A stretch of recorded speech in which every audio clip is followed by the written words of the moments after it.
어머니, 저는 어머니처럼 이런 곳에서 혼자 농사만 하다가 늙어 죽기는 싫어요.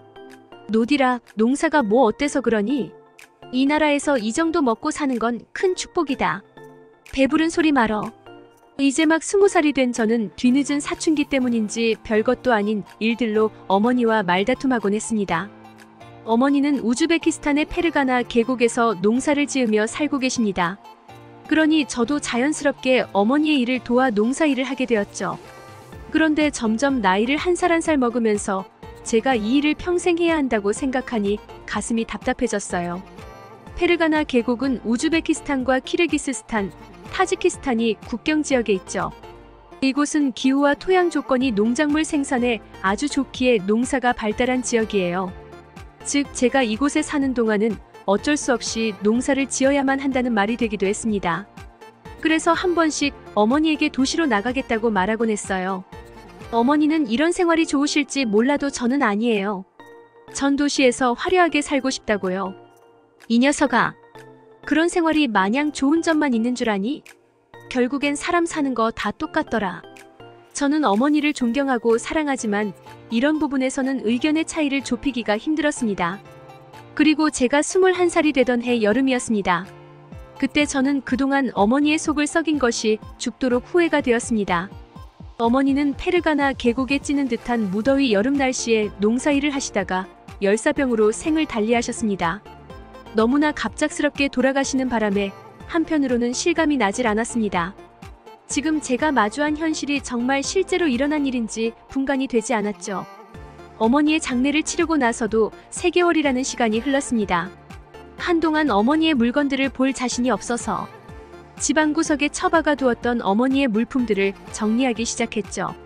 어머니가 사용하시던 빗, 공책, 가계부, 사진 등 어머니에 대한 추억이 새록새록 드러나는 물건들이었습니다. 그 물건들을 보며 나도 모르게 눈물이 주룩하고 흘렀습니다. 어머니의 죽음에 대한 아픔과 그리움이었다고 생각했습니다. 그런데 물품을 정리하던 중 의문스러운 것들을 발견했습니다. 이게 뭐지? 한국어네. 무슨 주소지 같기도 하고. 친구한테 물어봐야겠다. 우즈베키스탄은 과거부터 한국을 좋아하는 나라로 알려져 있습니다. 특히 우즈베키스탄의 타슈켄트라는 지역에는 한국 교육원이 있을 정도죠. 물론 저 또한 한국에 대한 좋은 이미지를 가지고 있었습니다. 친구를 통해 한국에 대해서 많은 것을 전해 들었고 돌아가신 어머니에게도 늘 한국이라는 나라에 대해서 이모저모를 들을 수 있었기 때문입니다.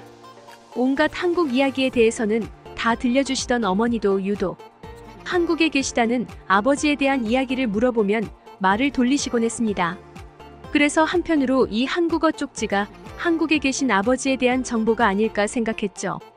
이거 한국 주소 같은데? 마포구. 그치? 나도 딱 보니까 한국 주소지 같더라고. 근데 여기가 어딜까? 다른 정보는 없어. 주소랑 이건 전화번호 같고 한국인 이름도 있는 것 같네.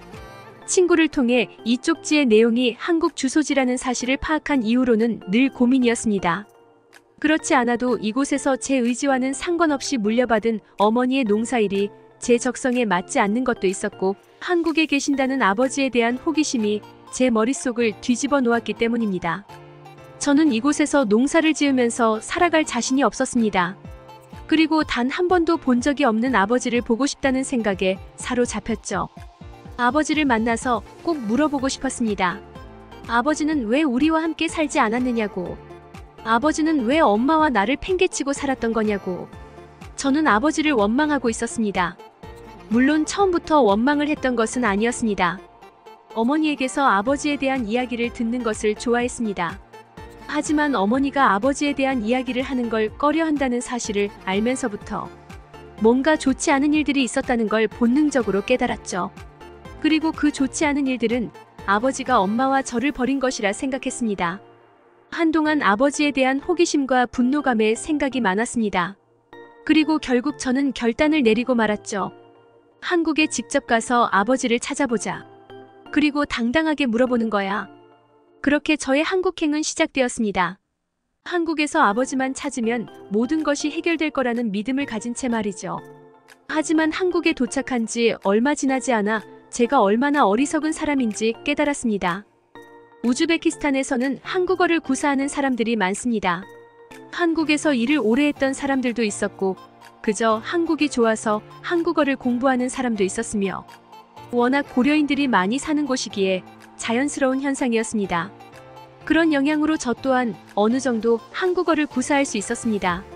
하지만 제가 구사하는 정도의 한국어 실력으로 한국에서 아버지를 찾는 것은 사실상 불가능처럼 보였습니다. 길을 물어보기 위해 대화를 시도했지만 의사소통이 불가하여 대화가 단절되는 경우가 비일비재했기 때문이죠. 그래서 저는 제일 먼저 한국어 실력을 늘려야겠다는 생각을 하고 친구에게 연락을 했습니다. 나야 노디라. 혹시 한국어 실력을 빠르게 향상하려면 어떻게 해야 할까? 한국어 실력? 글쎄, 내 생각에는 한국 친구들을 많이 사귀는 게 제일 좋을 것 같은데. 친구의 말은 도움이 되었습니다. 한국에 올 때 취업비자로 들어온 것이 신의 한 수였습니다. 가진 돈이 많지 않기도 했고 사람 이름 모르는 거니까 혹시나 하는 마음이 컸던 탓이죠. 저는 한국에서 일을 하며 친구들을 사귀고 한국어 실력을 향상시키려는 생각을 했습니다. 돈도 벌면서 할 수 있기에 아버지를 찾을 확률이 확실하게 올라갈 것이라 생각했죠. 그런 저의 부푼 꿈들이 깨지기까지는 그리 오랜 시간이 걸리지 않았습니다. 실제로 일자리를 알아보니 한국어를 제대로 구사하지 못하는 우즈벡 여자가 할 수 있는 곳은 그리 많지 않았습니다. 그럼에도 불행 중 다행으로 우즈벡에 있는 친구의 도움으로 한국의 한 섬유 공장에서 일자리를 구하게 되었습니다. 그 친구가 한국에서 수년 동안 일을 했던 경험과 인맥이 있었기에 가능한 것이었습니다. 친구가 없었으면 어쩔 뻔했어. 나라는 인간은 정말이지 대책이 없는 인간이구나. 이런 기본적인 대비도 없이 한국에 들어온 저 스스로가 한심했습니다. 아버지에 대한 원망만 가득해서 아무 생각 없이 충동적으로 한국행을 선택한 탓이었죠. 한국 섬유공장에서의 일은 힘들었지만 보람 있었습니다. 많은 친구들을 사귈 수 있었고 자연스럽게 한국어가 일취월장했으니까요. 게다가 돈을 벌 수 있었는데 저는 처음에 크게 놀라서 뒤로 자빠질 뻔했습니다. 우즈베키스탄에서는 1년 내내 농사일해서 한국 돈으로 30만 원 정도 벌었는데 한국에서는 그보다 몇 배는 더 받았습니다.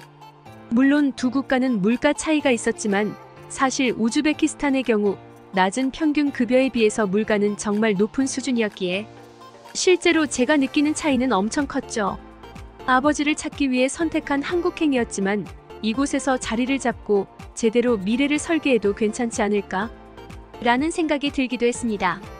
금전적인 부분들이 아니더라도 한국 사람들이 생각보다 보수적이지 않고 저에게 잘 대해주는 친절한 사람들이 많아서 한국이 더욱 좋아졌죠. 우즈베키스탄 사람들은 대부분 성격이 온순한 편입니다. 하지만 무서운 한국인도 있었습니다. 어느 날 한국 공장에서 일을 하다가 저의 실수로 공장 가동이 잠시 멈추게 된 일이 있었습니다. 그렇지 않아도 제가 일하는 속도가 느리다며 꾸중을 자주 하던 팀장님이 저에게 엄청 뭐라고 하셨죠. 물론 제 잘못이긴 했지만 그 당시에는 정말이지 무서웠습니다. 무조건 빨리빨리 해야 하는데 속도 느리다고. 하지만 그 일이 있은 후에 팀장님도 마음에 걸리셨는지 저에게 응원도 해주고 따뜻한 격려의 말도 해주었습니다. 한국 사람들은 겉으로 보이는 행동이나 말은 무서울 수도 있는데 실상은 따뜻한 사람들이 많은 것 같았죠. 또 한국에서 놀랐던 부분이 하나 더 있습니다. 한국의 화장실이 공짜라는 점과 시설이 아주 화려하고 깨끗하다는 점이었습니다. 우즈베키스탄에서는 화장실을 이용할 때 한국 돈으로 약 100원의 사용료를 지불하고 사용해야 합니다. 화장실 앞에는 늘 돈을 받는 할머니가 계셨어요. 금액 자체는 얼마 안 되지만 급한 상황에 가지고 있는 돈이 없다면 정말 난감하죠. 실제로 저는 화장실이 너무 급할 때 100원이 없어서 화장실을 이용하지 못하고 결국 길에서 실례를 범했던 적도 있었습니다. 우즈베키스탄의 수도 쪽에는 그나마 화장실의 시설이 깔끔한 편이었지만 그마저도 지방 쪽에는 시설이 낙후되어 푸세식 화장실이 많습니다. 그런 점에서 한국의 화장실은 저에게 신선한 충격으로 다가왔죠. 한국의 화장실은 무료인데다가 아주 깨끗하고 시설들이 고급스러웠습니다. 심지어 공짜로 사용하기가 미안할 지경이었어요. 그리고 한편으로는 아버지가 이토록 좋은 환경에서 저와 어머니를 버리고 호화스러운 생활을 했다는 생각을 하니 화가 치밀어 오르기도 했습니다. 공장 생활을 하면서 급여를 받게 되자 경제적으로도 서서히 안정을 찾아갔습니다. 그 덕에 시간이 날 때마다 아버지를 본격적으로 찾아다닐 수 있었죠. 하지만 아버지에 대한 정보들이 너무나 미약했습니다. 한국 주소와 한국인의 이름이 적힌 쪽지가 다였으니까요. 일단은 해당 주소지를 찾았습니다. 이곳은 서울의 한 주택가였고 주소지의 주소는 빨간 벽돌로 만들어진 아담한 주택이었습니다. 초인종을 누르고 잠시 뒤 목소리가 들려왔습니다. 누구세요? 실례합니다. 저는 노디라라고 합니다. 우즈베키스탄에서 왔어요. 사람을 찾고 있습니다. 제 대답의 수화기 너머에서는 잠시 침묵이 흘렀습니다. 그리고 털컥하는 소리와 함께 문이 열렸죠. 잠시 뒤 저를 맞이한 사람은 한국인 할머니셨습니다. 박인우? 지금은 여기에 없는데 무슨 일로? 제 아버지를 찾고 있어요. 어머니께서 이쪽으로 가면 아버지를 만날 수 있을 거라고 해서. 제 얘기에 한국인 할머니는 잠시였지만 이채로운 표정을 지었습니다. 아, 박인호는 쪽지에 한국 주소와 함께 적힌 한국인 이름이었습니다. 혹시 어디로 가면 박인호 씨를 만날 수 있을까요? 지금은 말해줄 수가 없을 것 같네만. 다음 주에 다시 한번 여기로 방문해주겠나?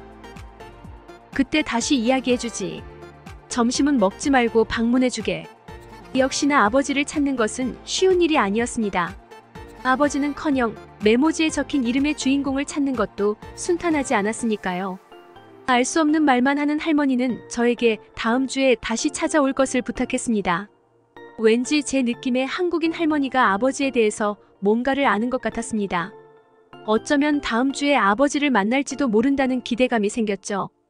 도대체 내 아버지라는 사람은 어떤 사람일까? 내가 당신을 찾아온 것에 대해 어떤 반응을 보일까? 아버지는 과연 좋은 사람일까? 아니면 나쁜 사람일까? 이 모든 의문점들이 다음 주면 밝혀지리라 생각을 하니 잠을 이룰 수 없을 것만 같았습니다. 그리고 한편으로는 아버지를 만날 수만 있다면 당신이 어떤 사람이든 괜찮을지도 모른다는 생각을 했죠. 그러자 거짓말처럼 그동안 해왔던 근심과 걱정들이 사라졌습니다. 시간은 어느덧 다음 주가 되었고 저는 다시금 한국인 할머니가 있는 곳으로 왔습니다. 할머니는 저를 기다린 것인지 금방 문이 열리며 저를 맞아주셨습니다. 노디라 양. 왔구먼. 일이 안 깨나. 안녕하세요. 다시 왔습니다. 할머니는 한국식 식사를 한 상 차려놓고 저를 기다리고 있었습니다. 제가 먹어보지 못한 음식들이 대부분이었죠. 어색한 분위기도 잠시. 식사를 하기 시작했고 제 예상을 뛰어넘는 기막힌 음식의 맛에 정신없이 식사를 하기 시작했습니다. 게 중에는 빨갛고 매콤한 음식도 있었는데 그 음식을 먹자 입안에 불이 난 것처럼 하닥거리고 화해서 한참 동안 물을 마시며 혀를 달래주었습니다. 그리고 그때 할머니는 저에게 많은 이야기들을 해주었습니다. 박인호, 나의 아들 이름이네. 자네가 먹고 있는 이 음식들은 인호가 좋아하던 음식들이었어. 음식이 입에 맞나? 그 아비의 그 딸이구나.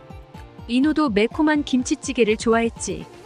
매운 걸 잘 먹지도 못하면서 땀을 흘리며 먹어댔지. 노디라 양.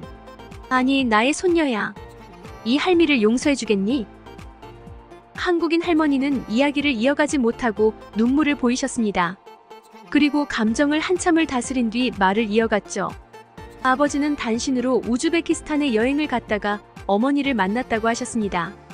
아버지는 어머니에게 첫눈에 반했고 몇 번의 구애 끝에 진지한 만남을 이어갈 수 있었다고 했죠. 그리고 아버지의 부모님에게 결혼을 허락받기 위해 만남을 가졌지만 아버지의 부모님은 결혼을 결사 반대하셨다고 했습니다.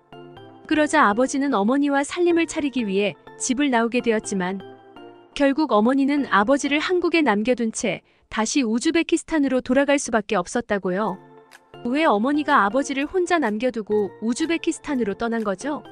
서로 사랑했잖아요. 아버지도 어머니와 같이 살기 위해 집을 나왔다면서요. 네 엄마는 아주 선한 사람이었다. 내가 네 아버지 몰래 네 엄마를 만나서 헤어질 것을 종용했지. 지금도 나는 그때의 행동을 후회하고 있단다. 할머니는 다시 한번 눈물을 훔치며 말을 이어가지 못하셨습니다. 그리고 제가 물었죠. 그럼 아버지는 지금 어디 계시죠? 왜 여기에 없으신 거예요? 네 아버지는 3년 전 운명을 달리했단다. 정말 미안하구나. 저는 알 수 없는 감정을 느꼈습니다. 그리고 저도 모르게 주룩하고 눈물이 흘렀죠. 그런 저를 할머니가 어떤 방으로 안내했습니다. 그곳에는 저와 어머니의 사진이 한가득 있었습니다. 심지어 어머니가 돌아가시기 직전까지의 최신 사진들도 있었죠. 할머니는 아버지가 돌아가시고 자신의 행동을 후회하고 뉘우치며 저와 어머니에게 생활비 명목으로 돈을 보내주고 있었습니다. 아버지의 이름으로 말이죠. 그리고 어머니는 아버지에게 사진들과 편지들을 보내주고 있었던 거였습니다. 이 모든 사실들을 알게 되자 저는 큰 충격에 빠져서 그곳을 뛰쳐나오고 말았습니다. 그날 이후 한참의 시간이 흐른 지금 저는 한국에서 할머니와 살아가고 있습니다. 저는 아버지를 용서했고 할머니를 용서했습니다. 그리고 저는 이곳에서 할머니와 살아가며 아버지가 어떤 사람이었는지 조금씩 알아가고 있죠. 비록 아버지는 저의 존재조차 알지 못하고 운명을 달리하셨지만 아마도 저를 많이 사랑해 주셨을 것 같아요. 그리고 지금쯤은 아버지와 어머니가 하늘에서 다시 만나 이루지 못한 사랑을 나누고 계실지도 모르죠.